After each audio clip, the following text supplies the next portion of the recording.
Hello everyone, and welcome back to coverage of Grand Prix Khembul for the Revolution format. I'm Caillou, and today we're going to be watching the round 1 match between That1sungod, who's playing a blue-red Plot Storm. And you might be thinking, Plot Storm? I don't see many stormy cards here. Well, this is a more mid-rangey version after the linear version 8, a bunch of nerfs due to being kind of inappropriate for a standard-esque format. Now it runs cards like Partners in Crime, which ramps you, Calamity, which ramps you, Heist of the Century, which finds you both, and then generically good cards like Elemental of Surprise. However, with only 3 drops, That1sungod is going to have to contend with InfinityChef's Reanimator build, Sultai Reanimator, which is one of the other fast combo decks in the format. That1sungod hitting another one of the deck's 3 drops. Ignore the image, I just forgot to update right here. It's actually 2 red, tap, add the top card of your library to your plot, and then 2 red tap. If there are 7 or more cards in your plot, you sacrifice it and add 7 mana. That was one of the nerfs at the deck 8. Otherwise, it is a little bit too efficient to just dumping cards into your plot and then for 1 mana going off. So yeah, this is also a 3 drop. So just all 3 drops for Sungod right now. We'll be able to untap and drop something next turn. Chef gonna drop a Let the Truth In into Grave. Makes sense. Keeps another card on top. Interesting. Next turn, we'll have enough mana to be able to cast Thin the Veil.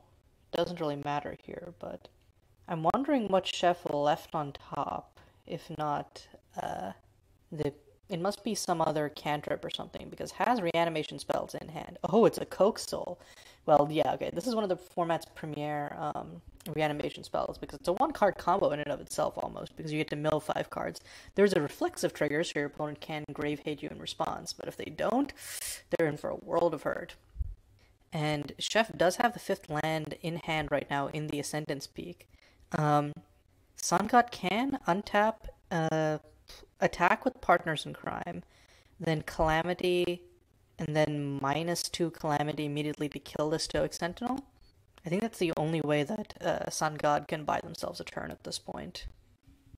Okay, is going to pay 3, is going to drop Calamity Smith, and because did spend a gold on a spell, so Partners in Crime will be buffed to a 3/4. And yeah, Partners in Crime is, I think, deceptively strong. Oh, but That1sungod is actually just going to plus up to 4 counters, and I think makes a mistake there. Oh no, okay, it's looking... I thought, my thought was that it was going to cast Electrocution Assistant, but it looks like it's going to pay 3 mana right here for Doomsday Device, maybe? Could also do Heist of the Century. But no, yeah, okay. Then, of course, this is a misplay, because should have done this main one, or to get Partners in Crime up to a 4/5. Yeah, this is still a pretty decent board position. Yeah, the problem is Chef's just going to untap. Oh, on end is going to Ghost Warden's Claim to exile. I believe you should exile. Oh, you can exile Calamity Smith. Okay. Looking at the top card of their library, since Ghost Warden's Claim also surveils 1. It's the most flexible removal spell in the format, but of course, does require you to be in Sultai specifically. I think removing the Partners in Crime would actually have been better there, because without the Partners in Crime, That1sungod doesn't really have a good clock, and Calamity isn't really hurting you, and if you get a reanimation off, you're winning anyways. But yeah, so here comes the Coke Soul, digs 5 cards deep. It can whiff, notably. So Coke Soul coming down. Okay, Profane Grove, Tired of Tributes, that's the big one you want to hit. 3 Profane Groves, okay. But none of the other cards matter, hits a Tired of Tributes, and this is one of the Windmill Slam ones. So, That1sungod has to sack 3 permanents, and Chef gains 3 life. This is also another reason not to Ghost Warden's Claim Calamity Smith, because with that, I guess it does do gold production, but without lands, the -X kind of sucks. Okay, so yeah, sacked, and Sungod just concedes on the spot, doesn't have a way to beat the hulking 6/6 Tired of Tributes. Let's check out what both these players can bring in from the side to mitigate this matchup. So in That1sungod's sideboard, 4x Misread Stones, that's the premier anti-reanimation tech. So you get that. You also get 4 bounce off as counterspells, so you just side those 4 in, and you probably side out like some of your more linear cards, because you can just win by beating, probably. Actually, yeah, you probably don't need, It All Comes Together. You probably don't need Heist of Century, so side those 4 out, because Heist of Century is more of a mid-rangey card. So you side that out, bounce off, Mystery Stones, easy call. Meanwhile, on InfinityChef's end, I think you bring in both of the Ghost Warden's claims, and then, 2 Stroke of Nations, maybe a Memory Hostage. It's hard. If you take out anything, you take out the Eavesdrops and the Let the Truth Ins. Those are the easy outs. Even though taking out both of those reduces your chance of hitting instant for Thin the Veil, your other 2 drops and Grasp of Frail Dreams and Stoic Sentinel are just so important, or so much more versatile, that you're okay with taking that L. Ghost Warden's claim to deal with Resolved Calamity or whatever the 2/3 that makes a gold whenever it ETBs. And then you probably want Stroke of Nations and Memory Hostage as hand attack, plus kill their ability to combo kill you. So that would be my read. Oh wow, and it looks like we're actually a fair bit into game 2. Or actually not so. Looks like That1sungod played Remote Facility turn 1, getting a free plot card. And turn 2 played It All Comes Together, making a gold and plotting 2 more. Chef did bring in the Stroke of Nations, so it was turn 2 Stroke of Nations saying That1sungod, with an Elemental of Surprise on top and 2 Ancestral Schemes. I think you take the Ancestral Scheme here because I could just... Oh, I was going to exile the Elemental from hand. Yeah, and I think this keep from Chef is actually really... I'm really sus of it.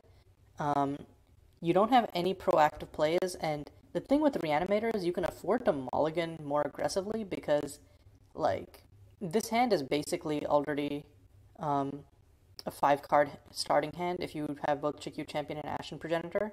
So, I'm going to Stroke of Nations again. Yeah, I think InfinityChef honestly looks like they might have lost on the, lost in the mulligans. Of course, okay, this is only providing a 2 damage per turn clock. And we know that Sun God next turn is drawing a blank, as it were, in the land. But still, even lands are good here once you have 3 cards in your plot. Not sure. So let's see. It All Comes Together, Partners in Crime, Mystery Stones.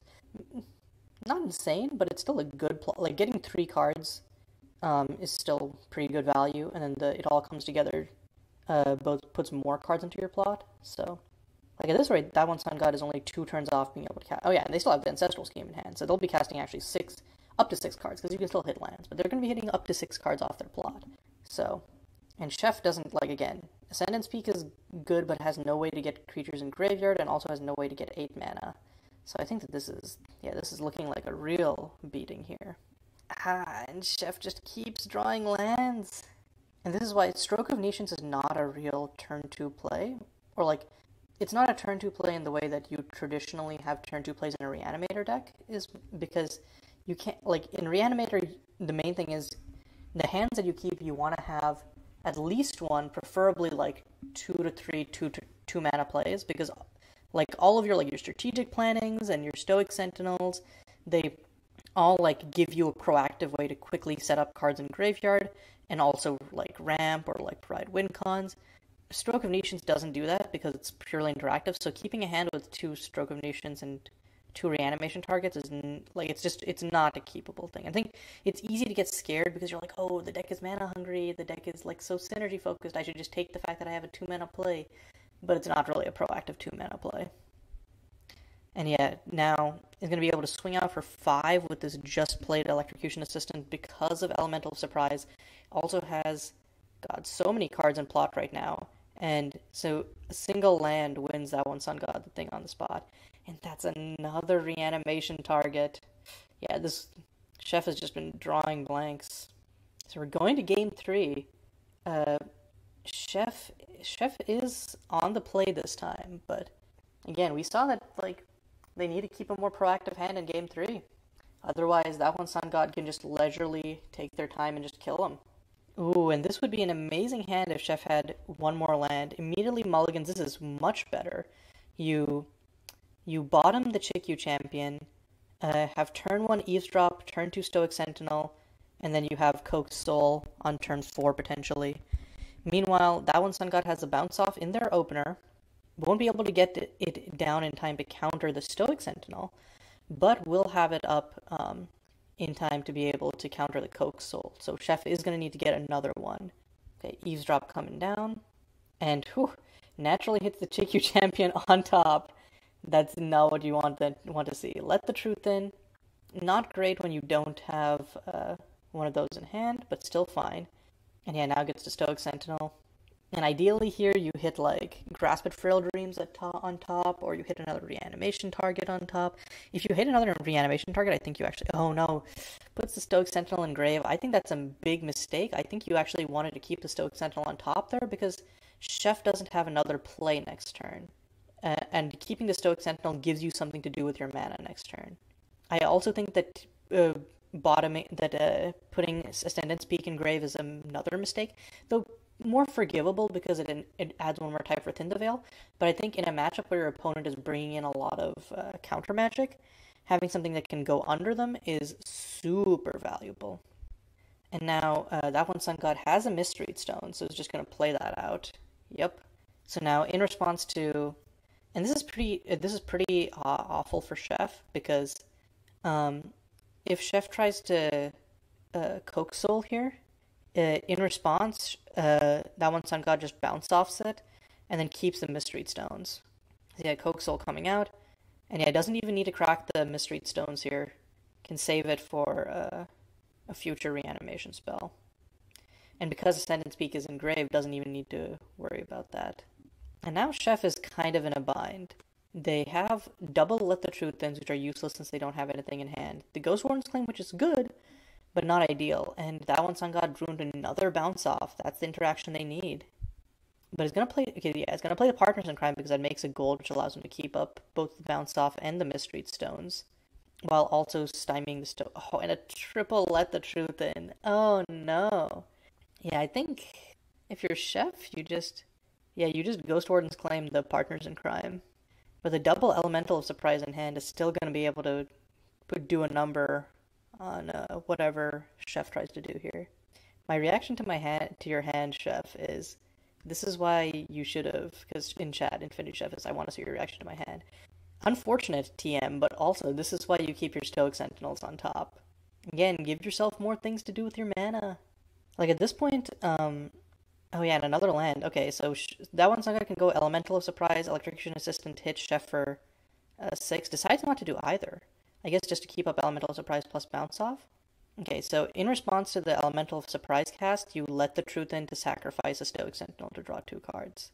Yep, so at least one of the Let the Truth Ins will be getting some use. And Chef makes a mistake of not tapping, the Stoic Sentinel to pay for it. Oh, I guess it already attacked, so couldn't do that. Now draws into a Coke Soul. The problem is there are 2 obstacles here. The Mystery Stones and the Bounce Off and another Mystery Stones.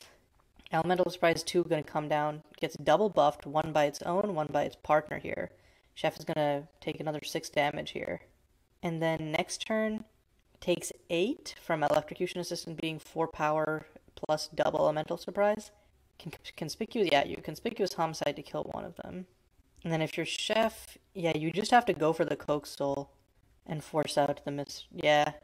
And in Chef's mind, force out the Mystery, but then it's just bounce off. And then That1sungod has another Mystery Stones. So I think this game is, and the 3rd bounce off. Yeah. Ooh, and it's going to bring back the bounce off. Invoke it. Still has 2 mana for the other bounce off / Mystery Stones thanks to the gold plus Impressive Skyline. And this comes in as a 2/2, becomes a 3/3 thanks to Elemental Surprise, swings for 5 this turn, and has lethal next turn because of Electrician Assistant / the other bounce off token. So Chef needs to win this turn, needs to do something this turn, and I don't think they can. And yeah, that's another land. They have 6 mana with which they can do nothing. And yeah, that's it. And that first game looked like a complete beating, but the sideboard plan for That1sungod worked out impressively well in games 2 and 3, allowing them to take the first set of Grand Prix Khembul. So congratulations to That1sungod, and until next time, this is going to be Caillou signing off.